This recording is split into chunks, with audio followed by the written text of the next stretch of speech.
जिस दिन वोटिंग होगा बिहार में 5 बजे के बाद नीतीश कुमार जी की जरूरत बीजेपी को नहीं है।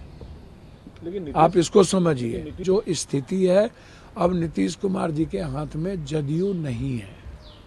आप समझिए,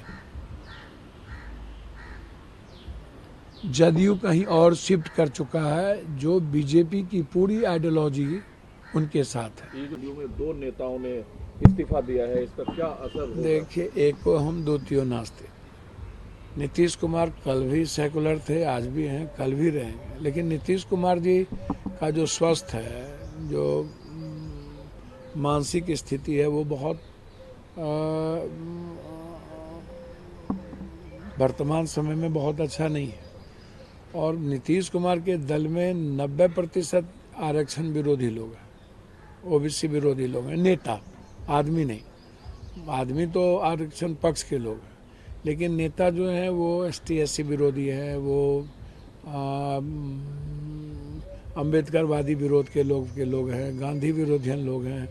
वो बीजेपी के साथ दूध मिश्री के तरह मिले हुए हैं। आप इसको समझिए, और इसको समझना होगा आपको। चंद्रबाबू नायडू की स्थिति देखिए, तो जो स्थिति जदयू को लगातार तलाक के मुद्दे पर या अन्य मुद्दों पर भी देखिए एग्रेशन, जो उनके नेता सदन में बोलते हैं, लगता है बीजेपी से ज़्यादा एग्रेशन में वही हैं। बीजेपी कम है, उनके नेता लगते हैं कि न ज्ञान न कुछ, ठिका लिए हुए हैं सब चीज़ का, गरियाने का, कांग्रेस को, अन्य चीज़ों को। तो मैं समझता हूँ कि बहुत देर हो रही है, और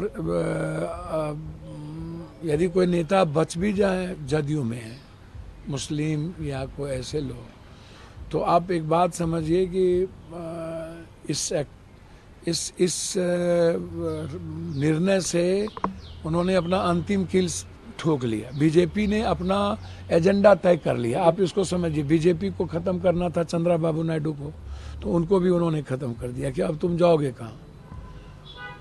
नीतीश कुमार जी को फिनिश करना है। देखिए, जिस दिन वोटिंग होगा बिहार में 5 बजे के बाद नीतीश कुमार जी की जरूरत बीजेपी को नहीं है। लेकिन आप इसको समझिए, नीतीश जी को आप राफ साफ पाक साफ बता रहे हैं, एक पार्टी के मुखिया होने के नाते भैया मेरी बात समझिए ना, मर्जी के बगैर हो गया ये। आपने नीतीश जी का हर आचरण देखो, सेकुलरिज्म में उन्होंने कभी कंप्रोमाइज किया? मैं ये बात कह रहा हूँ। मैं फिर कह रहा हूँ कि आज नीतीश जी व्यक्तिगत तौर पर एज ए मैन आज भी वो सेकुलर है, मैं उस पर सवाल खड़ा नहीं कर सकता। लेकिन जो स्थिति है अब नीतीश कुमार जी के हाथ में जदयू नहीं है। आप समझिए, जदयू कहीं और शिफ्ट कर चुका है, जो बीजेपी की पूरी आइडियोलॉजी उनके साथ है। ये जो 2 नेता इस्तीफा दिया है भैया, ये तो लेट आए, ये तो लेट आए, बहुत देर हो गया, दुरुस्त आए। लेकिन मैं कह रहा हूँ कि एक भी ऐसे लोग जो ईबीसी के हैं, जो ओबीसी के हैं, जो माइनॉरिटीज़ के हैं, जो बुद्धवादी और अंबेडकरवादी सोच के हैं, उनको जदयू में अब रहने का कोई जगह नहीं है, क्योंकि वहाँ कंप्लीट रूप से आरक्षण विरोधी लोग, वहाँ पर कंप्लीट रूप से जाति जनगणना विरोधी लोगों का कब्जा हो चुका है। नीतीश कुमार जी अब जो ईबीसी के बड़े नेता हमारे हैं, अब वहाँ ईबीसी की बात होती ही नहीं है।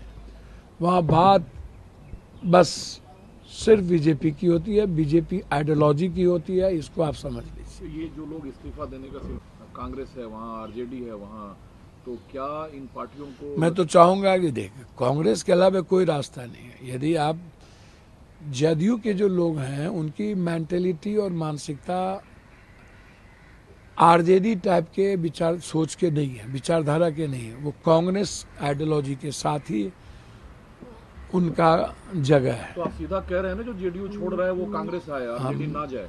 मैं तो सीधा कह रहा हूँ कि कांग्रेस ही एक बड़ी पार्टी है जो बीजेपी की आइडियोलॉजी को खत्म कर सकती है, बीजेपी के नफरत को खत्म कर सकती है, बीजेपी के देश विरोधी सोच को खत्म कर सकती है, गरीब विरोधी सोच को खत्म कर सकती है, युवा विरोधी सोच को खत्म कर सकती है। आरक्षण और जाति जनगणना विरोधी सोच को यदि कोई खत्म करेगी तो वो कांग्रेस है, वो राहुल जी और प्रियंका गांधी ये है। जेडीयू के वोट को हड़पने की जी कहते हैं कि जेडीयू का मतलब अब बीजेपी हो गया, आप भी कह रहे हैं कि जेडीयू का मतलब अब बीजेपी हो मेरे गया। तेजस्वी जी क्या बोलते हैं ये मैं नहीं जाऊंगा, वो क्या करते हैं लोकसभा में, उनका क्या सोच स्टैंड रहता है, विधानसभा में क्या स्टैंड रहता है, और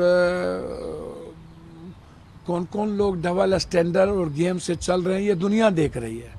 कांग्रेस का एक ही स्टैंडर्ड है, वो बिल्कुल कंट्री, बिल्कुल संविधान और बीजेपी के नफरत के खिलाफ। लेकिन